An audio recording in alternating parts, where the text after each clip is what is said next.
Greetings to all. So last classல நம்ம வந்து பார்த்திருந்தது introduction to multimedia சிஸ்டம்ல மாடல் 4 வந்து பார்த்திருந்தோம். அதுல வந்து ஐஎம்ஏ ஆர்கிடெக்சர் அப்படின்னா என்னன்னு பார்த்தோம். அதே மாதிரி மல்டிமீடியா சிஸ்டமோட நெட்வொர்க் ஆர்கிடெக்சர் வந்து நம்ம வந்து பார்த்திருந்தோம். ஸோ இந்த மாடல்ல நம்ம வந்து என்ன வந்து பார்க்க போறோம் அப்படின்னா ஐஎம்ஏ ஆர்கிடெக்சரல் ஃப்ரேம் ஒர்க் வந்து பார்க்க போறோம். அதே மாதிரி நெட்வொர்க் ஆர்கிடெக்சரோட மல்டிமீடியா சிஸ்டம்ஸ்னா என்ன அப்படிங்கிறத வந்து நம்ம வந்து பார்க்க போறோம். ஸோ இதுல வந்து பாத்தீங்க அப்படின்னா ஹைப்பர் மீடியா டாக்குமெண்ட்ஸ் அப்படிங்கிற ஒன்று வந்து இருக்குது. இந்த ஹைப்பர் மீடியா டாக்குமெண்ட்ஸ் வந்து என்ன பண்ணோம் அப்படின்னா எல்லாமே வந்து இங்க வந்து என்னவா இருக்கும் அப்படின்னா ஹைப்பர் மீடியாவா இருக்கும். ஹைப்பர்னா உங்களுக்கு வந்து தெரியல இல்லையா, நெட்வொர்க்கை வந்து இன்டர்ஃபேஸ் வந்து பண்ணியிருக்கும்.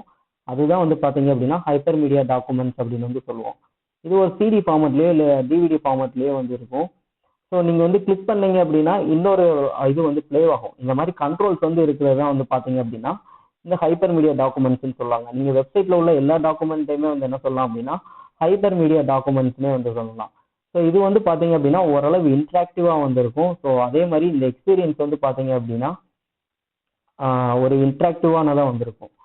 ஸோ இந்த இது வந்து பாத்தீங்க அப்படின்னா கொஞ்சம் பாசிவான ஒரு எக்ஸ்பீரியன்ஸ் வந்து உங்களுக்கு வந்து கிரியேட் பண்ணும். அதே மாதிரி இது இந்த இடத்துல வந்து பாத்தீங்க அப்படின்னா வேர்ல்டு வைடு வெப்ல நீங்க என்னத்தை சர்ச் பண்ணி எடுத்தாலும் அது வந்து ஹைப்பர் மீடியா டாக்குமெண்ட்ஸாக தான் வந்திருக்கும். ஸோ இந்த ஹைப்பர் மீடியா டாக்குமெண்ட்ஸ்க்கு ஒரு சின்ன எக்ஸாம்பிள்ஸ் வந்து கொடுக்குறாங்க. இந்த சிடியில் வந்து பார்த்தீங்க அப்படின்னா என்ன நிறைய டைப் ஆஃப் டேட்டா வந்திருக்கும். இதை நான் இப்போ வந்து சர்ச் பண்ணோம் அப்படின்னா சர்ச் பாரில் போயிட்டு நான் என்னடா ஒரு கீவேர்டு வந்து இந்த கீபோர்டு மூலமாக வந்து கொடுத்தேன் அப்படின்னா அது அங்கே சர்ச் ஆகி இந்த சிடியிலேருந்து எடுத்து கொண்டு வந்து நான் கேட்ட டேட்டாவை வந்து எடுத்து கொண்டு வந்து கொடுக்கும். ஸோ அப்படி கொடுக்குறதுக்கு பேர் தான் என்ன சொல்கிறாங்க அப்படின்னா ஹைப்பர் மீடியா டாக்குமெண்ட்ஸ் அப்படின்னு வந்து சொல்கிறாங்க. ஒரு ரெஃபரன்ஸ் வச்சு போகிற டாக்குமெண்ட் எல்லாமே வந்து பார்த்தீங்க அப்படின்னா ஹைப்பர் மீடியா டாக்குமெண்ட். ஸோ இதோட டெக்னாலஜி வந்து பார்த்தீங்க அப்படின்னா மேக்ஸிமம் வந்து இது ஒரு ஐஓ டிவைசஸ் வந்து மூலமாக தான் வந்து ஒர்க் ஆகிட்டு இருக்கும். இது வந்து பார்த்தீங்க அப்படின்னா அவுட்புட் டிவைசஸ் தான் ப்ரெசன்ட் விசுவல் மெட்டீரியலாக வந்து இருக்கும். எது இருக்குன்னு சொல்லி பார்த்தீங்கன்னா text, graphics, video as well as music components. So இந்த மாதிரி இதுக்கெல்லாம் வந்து இப்போ கரண்டாக உள்ளதாக வந்து இருக்கும். அதுக்கப்புறமேட்டுக்கு இது வந்து பார்த்தீங்க அப்படின்னா specialised devices enter data into the computer சிஸ்டமாக தான் இருக்கும். அதே மாதிரி இதுக்கு உண்டான எக்ஸாம்பிள்ஸ் எல்லாம் வந்து பார்த்தீங்கன்னா ஸ்கேனர் இருக்கும், அதுக்கப்புறமேட்டுக்கு ஸ்டில் இமேஜஸ், வாய்ஸு, அதுக்கப்புறமேட்டுக்கு டிஜிடைசர், அதுக்கப்புறமேட்டுக்கு கேமரா அண்ட் டிஜிடைசர், இது ஃபுல்லாக வந்து இதுக்கு வந்து எக்ஸிக்யூஷன் வந்து ஆகிட்டு வந்து இருக்கும். ஸோ இது வந்து எதுக்கு வேற எதுக்கெல்லாம் யூஸ் பண்ணுது அப்படின்னா மல்டிமீடியா ஃபைல்ஸ் வந்து ஸ்டோர் பண்ணுறதுக்கு, அதுக்கப்புறம் நிறைய ஸ்டோரேஜ் உள்ள மல்டிமீடியா ஃபைல்ஸையும் ஸ்டோர் பண்ணுறதுக்கு, அப்புறம் சிடி ரோமு, அதுக்கப்புறமேட்டுக்கு நீங்கள் யூஸ் பண்ணுற நிறையா டிவைசஸ் வந்து இதெல்லாம் வந்து ஸ்டோர் பண்ணுறதுக்கு வந்து யூஸ் ஆகுது. அதே மாதிரி ஜேபெக் அப்படின்னு சொல்லிட்டு ஒரு ஃபார்மட் இருக்கு, ஜாயிண்ட் போட்டோகிராஃபிக் எக்ஸ்பர்ட் குரூப் அப்படிங்கிறவங்க வந்து கிரியேட் பண்ணது. ஜேபெக்கோட ஃபுல் மீனிங் வந்து இதுதான். அதே மாதிரி எம்பெக் அப்படின்னு இன்னொரு ஃபார்மட் வந்து இருக்கு, motion picture coding expert group அப்படின்னு. இந்த ஜாயிண்ட் போட்டோகிராஃபிக் எக்ஸ்பர்ட் குரூப்புங்கிறது இமேஜை குறிக்கும், மோஷன் பிக்சர் கோடிங் எக்ஸ்பர்ட் குரூப்புங்கிறது வீடியோஸ் வந்து குறிக்கும். சரியா? ஸோ மோஷன் பிக்சர்னாலே உங்களுக்கு தெரியும் மூவிங் பிக்சர்ஸ் ஏதோ ஒரு உள்ள வந்து ஏதோ ஒரு அனிமேட் ஆகிட்டு இருக்க பிக்சர் தான் வந்து என்ன சொல்லுவாங்க அப்படின்னா மோஷன் பிக்சர்ஸ் அப்படின்னு வந்து சொல்லுவாங்க. அதுக்கப்புறமேட்டுக்கு பார்த்தீங்கன்னா HDTV and UDTV, high definition data television, high definition television, அதுக்கடுத்தது அல்ட்ரா டெஃபினிஷன் டெலிவிஷன் அப்படின்னு சொல்லிட்டு வந்து இருக்கு. ஸோ இந்த ரெண்டுமே வந்து பார்த்தீங்க அப்படின்னா ஹை குவாலிட்டி இமேஜஸை வந்து உங்களுக்கு வந்து டிஸ்பிளே பண்ணும், ஹை குவாலிட்டி மல்டிமீடியா கண்டென்ட் வந்து உங்களுக்கு வந்து கொடுக்கும். இது வந்து பார்த்தீங்கன்னா லிட்டில் பிட்டா காஸ்ட்லியாகவும் வந்து இருக்கும். நிறைய பேருக்கு இதை வந்து யூஸ் பண்ணுறதுல கொஞ்சம் கன்ஃபியூஷனும் வந்துருக்கு. அதுக்கப்புறமேட்டுக்கு வந்து பார்த்தீங்க அப்படின்னா இது இன்னும் கொஞ்சம் வந்து நீங்கள் வந்து ஆழமாக வந்து பார்க்கும்போதுல இந்த ஹெச்டிடிவி அப்படிங்கிறத வந்து என்ன சொல்லுவாங்க அப்படின்னா டெக்னிக்கல் டேர்ம்ஸ் வந்து இது வந்து இம்போஸ் பண்ணாது அப்படின்னு வந்து கொடுத்துருக்காங்க. அதே நேரத்தில் சிம்பிள் ஹெச்டிடிவி பெட்டர் பிக்சர் வந்து இது வந்து உங்களுக்கு வந்து ப்ரொடியூஸ் பண்ணும்.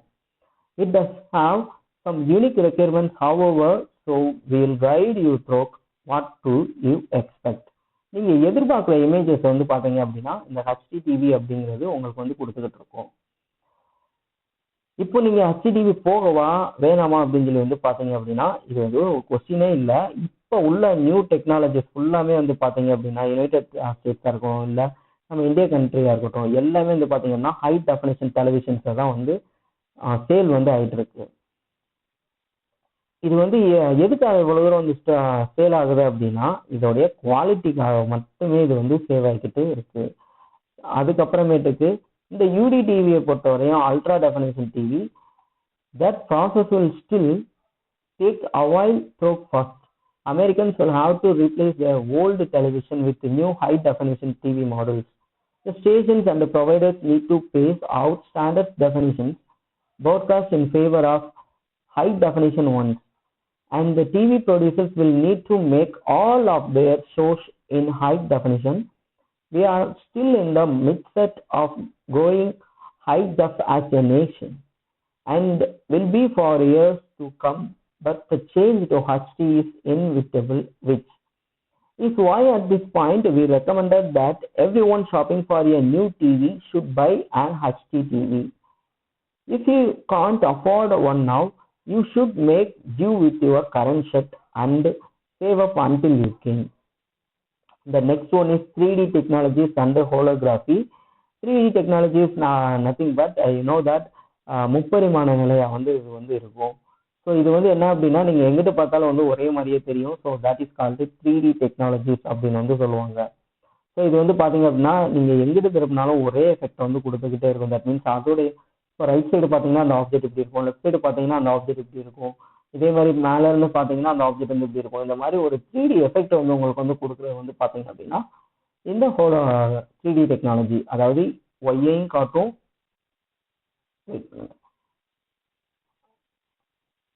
ஒய் ஆக்சிஸையும் காட்டும், எக்ஸ் ஆக்சிஸையும் காட்டும், இதனுடைய ஹைட்டையும் வந்து காமிச்சிட்டு தான் இருக்கும். இதுதான் அந்த முப்பரிமாண நிலையோடது. அடுத்தது வந்து பார்த்தீங்க அப்படின்னா 3D digital cinema and TV. Until very recently, it was just a dream, just a bunch of laboratory experiments. Now these technologies are really for commercial use, and our laboratories are introducing exciting projects and investment opportunities. The world's first holographic movie theater, the world's first 3D digital movie theater, holographic advertising technology, holographic business presentations, new 3D computer displays, 3D digital televisions, instant 3D stage sets for drama bullet theaters, opera houses, musicals and rock concerts, dynamic interface control system. So இந்த மாதிரியான நிறையா devices வந்து நீங்கள் 3D technologies வந்து implement பண்ணுறதுக்கு வந்து use ஆகுது. Okay, இப்போ வந்து என்னென்ன டெக்னாலஜிஸ் எல்லாம் நம்ம வந்து யூஸ் பண்ணிக்கிட்டு இருக்கோம் அப்படிங்கிறத வந்து பார்த்துருந்தோம். அது இந்த இது வந்து பார்த்தீங்க அப்படின்னா பேஜ் நம்பர் 7 and 8 வந்து இருக்கும். இதுக்கு உண்டான ரெஃபரன்சஸ் வந்து நான் இங்கே கீழே வந்து கொடுத்துருக்கேன். ஸோ நெக்ஸ்ட் கிளாஸில் வந்து நம்ம வந்து என்ன பார்க்க போகிறோம் அப்படின்னா டிஃபைனிங் ஆப்ஜெக்ட்ஸ் ஃபார் மல்டிமீடியா சிஸ்டம்னா என்னங்கிறத பார்க்க போகிறோம். அதே மாதிரி text, images, audio and voice, full motion and live video வந்து பார்த்தீங்க அப்படின்னா அதெல்லாம் எப்படி பண்ணுறதுங்கிறத நம்ம நெக்ஸ்ட் கிளாஸில் வந்து பார்த்துடலாம். ஸோ இந்த கிளாஸில் நம்ம பார்த்த இந்த ஹை டெஃபனிஷன், அப்புறம் ஹைப்பர் மீடியா, 3D ஹோலோகிராஃபி, இது எல்லாத்தையும் ஒரு சின்ன ரீகால் பண்ணிடுவோம் நெக்ஸ்ட் கிளாஸில். தேங்க்யூ.